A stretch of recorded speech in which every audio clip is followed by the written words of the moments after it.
Presinto 10-17. Regional Top Priority HBI dakop sa Antique 1.8 million nga valor sang shabu pusil ka Granada na kumpiskar. May balita si Abian Jamil Eman. Nadakpan ng Regional Top Priority High Value Individual o kan HBI sa operasyon sa Purok Pigado, Barangay 8, San Jose, Antique. Ala 1:39 sang hapon sang Mayo 24, 2026. Ang subject amo si alias Nonoy, 49 anyos, kag residente man sang amo nga barangay.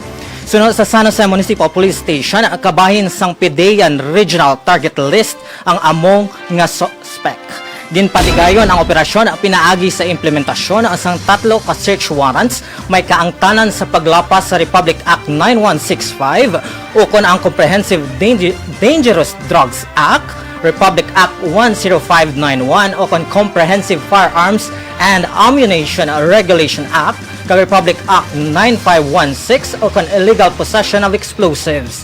Suno sa mga otoridad, resulta sang sobra isa ka tuig nga intelligence monitoring, surveillance kag case build-up ang operasyon upod ang impormasyon nga halin sa komunidad. Na-recover sa operasyon ang ginabanta 270 grams ang ginpatihan shabu nga may balor 1,836,000, nagkalain-lain nga drug paraphernalia, caliber .38 revolver nga may 5 ka bala, 13 ka 9mm live ammunition, hand grenade kag iban pang nga kagamitan. Yara sa kustodiya sang San Jose Municipal Police Station ang subject kag magaatubang sang nagakaigo nga kaso.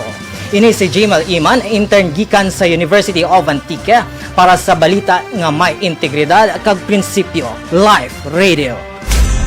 Presinto 10-17.